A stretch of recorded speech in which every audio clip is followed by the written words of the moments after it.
सुनो, प्रतिरक्षा और रक्त समूह में चैप्टर नंबर 4 में आज हम पढ़ेंगे टॉपिक प्रतिजन, एंटीजन। देखो इसका यहाँ जब दोनों नाम हिंदी और अंग्रेजी में दोनों कंफ्यूज नहीं होते हैं। एंटीजन होते हैं वो प्रतिजन होते हैं, समझे? ये हिंदी नाम है, ये अंग्रेजी। प्रतिजन होता क्या है ये ध्यान से समझना है। ये चित्र मैंने बनाया, बीच में लिखा रोगाणु, तो प्रतिजन है रोगाणु। क्या है? रोगाणु। वातावरण के कारण या कोई गंदगी के कारण जो रोगाणु हमारे शरीर में प्रवेश करते हैं ना, वो ही प्रतिजन है। वो क्या है? प्रतिजन है। और प्रतिजन को इंग्लिश में कहते हैं एंटीजन। और एंटीजन से बचाव के लिए शरीर में एंटीबॉडी बनती है, या एंटीबॉडी बाहर से दी जाती है, या बाहर से दी जाती है। तो अब आपको प्रतिजन के बारे में समझना है, ध्यान से समझना है। देखो ये प्रतिजन मैंने डायग्राम बनाया है। ये एक प्रकार का रोगाणु है, बाहरी रोगाणु या पदार्थ है। प्रतिजन क्या है? बाहरी रोगाणु या पदार्थ है। इसका आणविक भार होता है लगभग 6000 डाल्टन या इससे अधिक। आणविक भार है वो 6000 डाल्टन या इससे अधिक होता है। अब ये क्रिया कैसे करता है प्रतिजन? शरीर में प्रवेश करने के बाद में रोगाणु अटैक कैसे करता है, कौन कौन सी कोशिकाएं बनती है और इसका वापस विनाश कैसे होता है, इसको ध्यान से समझना है।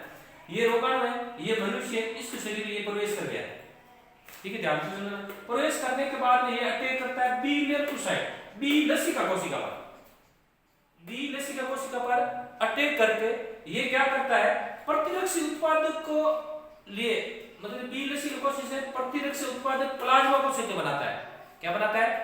प्लाज्मा कोशिका बनाता है। प्लाज्मा कोशिका प्रेरित करती है प्रतिरक्षी एंटीबॉडी निर्माण के लिए। एंटीबॉडी बन जाए, ये क्या करती है? प्रेरित करती है। प्लाज्मा कोशिका प्रेरित करती है कि एंटीबॉडी बन जाए। ये एंटीबॉडी बनते ही ये आपस में दोनों क्रिया करता है। ये एंटीजन है, ये क्या है? एंटीजन है। एंटीजन और एंटीबॉडी दोनों, प्रतिजन और प्रतिरक्षी दोनों आपस में क्रिया करता है, जिसे प्रतिजन प्रतिरक्षा प्रतिक्रिया बोलते हैं। उसमें क्या होता है? ये रोगाणु होता है वो नष्ट हो जाता है, उस रोगाणु को क्या हो जाता है? विनाश हो जाता है, व्यक्ति पुनः तैयार हो जाता है। रोगाणु प्रवेश करके व्यक्ति बीमार पड़ेगा। और एंटीबॉडी, अरे एक विशेष बात देखो, ये एक पे ना कोई मतलब घर में चोर घुसता है हमारे, तो ये चोर बता तो थोड़ी मैं घुसना घर वाले तैयार हो जाओ, परंतु एंटीजन एक ऐसा रोगाणु है जो शरीर में घुसते ही अपना एंटीबॉडी खुद बनाता है। एंटीबॉडी खुद बनाता है। हमारे शरीर में स्वाभाविक एंटीबॉडी बनती है, मैंने कल पढ़ाया दिया। स्वाभाविक अपने आप पहला प्रतिक्रिया ये होती है कि शरीर में वो अपने आप ही क्या बनती है? एंटीबॉडी बनती है। और एंटीबॉडी एक विशेष प्रकार की एंटीबॉडी बनती है, विशेष प्रकार की एंटीबॉडी बनती है। आप ध्यान, एक मार्कर को स्पेशल मार्कर को ढकना, वो मार्कर को पेन के ऊपर ढकना, पेन भी आवे तो जो को एंटीजन है, इन विशेष प्रकार की एंटीबॉडी बनी। वो एंटीजन है नहीं, प्रवेश के रीजन वो एंटीबॉडी अपने आप ही ढूंढ ले कि एंटीजन है जो वो एंटीबॉडी है जो खत्म करे। समझ आ गई एंटीजन और एंटीबॉडी क्या है? अब मैं बात करता हूं एंटीजन का रासायनिक संतुलन क्या है। एंटीजन बना किससे होता है? रासायनिक एंटीजन या प्रतिजन है। प्रतिजन का रासायनिक संतुलन ये होता है, प्रतिजन प्रोटीन है, एक प्रकार का क्या है? प्रोटीन है, पॉलीसेकेराइड है, लिपिड का बना हो सकता है, न्यूक्लिक अम्ल का बना हो सकता है, न्यूक्लिक अम्ल का बना हो सकता है। तो ये एंटीजन होता है वो प्रोटीन के होते हैं, पॉलीसेकेराइड, लिपिड मतलब वसा या न्यूक्लिक अम्ल का बनता है। कभी कभी शरीर की कोशिकाएं भी एंटीजन का कार्य करती है, जैसे वायरस संक्रमित कोशिकाएं या कैंसर ग्रसित कोशिका। कैंसर हो जाता है ना, तो वो एक प्रकार की वो क्या रोगाणु हो जाती है। कोशिका भी रोगाणु के तरीके कार्य करने लगती है, आगे से आगे फैलती है। तो शरीर में कभी कभी कुछ कोशिकाएं भी एंटीजन का कार्य करने लगती है। एंटीजन मतलब रोगाणु का कार्य करने लगती है। वायरस संक्रमित कोशिकाएं और कैंसर युक्त कोशिकाएं एंटीजन का कार्य करती है। अब आगे इसी में पढ़ते हैं आगे, नोट में देना। प्रतिजन सैकड़ अणु के रूप में प्रतिरक्षी से प्रतिक्रिया नहीं करता, कुछ विशिष्ट अंश ही प्रतिरक्षी से जुड़ता है। इन अंशों को एंटीजन निर्धारक इपिटोप कहा जाता है। अब ये दोनों आपस में क्रिया करते हैं, एंटीजन और एंटीबॉडी आपस में, ये एंटीजन और एंटीबॉडी आपस में ऐसे जुड़ते हैं। तो ये नहीं है कि ये पूरा का पूरा ऐसे जुड़े।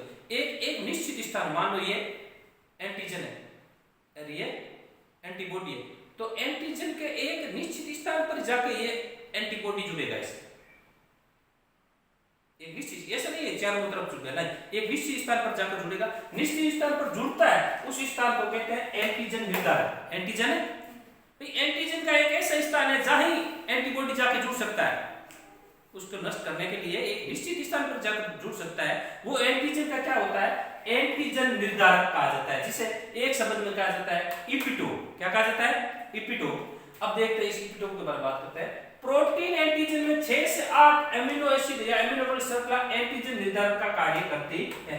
अन्य जो एंटीजन है मैंने बताया पॉलीसेकेराइड के बने होते हैं, लिपिड के बने होते हैं, इसमें वो अच्छे ढंग से कार्य नहीं कर पाता है एंटीबॉडी के साथ में अच्छे ढंग से। प्रोटीन के जो एंटीजन बने होते हैं उसके साथ में एंटीबॉडी अच्छे ढंग से कार्य कर पाता है, क्योंकि उसमें ऊपर क्या होता है 6 से 8 एमिनो अम्ल श्रृंखला के एंटीजन निर्धारक कार्य करता है, जिससे अच्छे ढंग से वो जुड़ जाता है, अच्छे ढंग से जुड़ जाता है। एंटीबॉडी एंटीजन के साथ में अच्छे ढंग से जुड़ जाता है और उसको नष्ट कर जाता है। अब जितने इसकी संयोजकता एंटीजन निर्धारक होती है, इनकी संयोजकता प्रोटीन जो एंटीजन होते हैं इसकी संयोजकता 100 से भी ज्यादा होती है। संयोजकता का मतलब आप जानते ही हो, संयोजकता वह स्थान जो जैसे हमने सुना आपने कार्बन की संयोजकता 4 होती है, बाह्य कोश में इलेक्ट्रॉन के 4 होते हैं, वो 4 बंध बनाता है। इसी प्रकार ये एंटीजन भी बंध बनाता है। बंध बनाता है किसके साथ, एंटीबॉडी के साथ। तो बंध बनाने की जो क्षमता है वो उनकी क्या कहलाती है, संयोजकता कहलाती है। वो 100 से भी अधिक हो सकती है, 100 से भी अधिक हो सकती है। मतलब संयोजकता मतलब जुड़ना।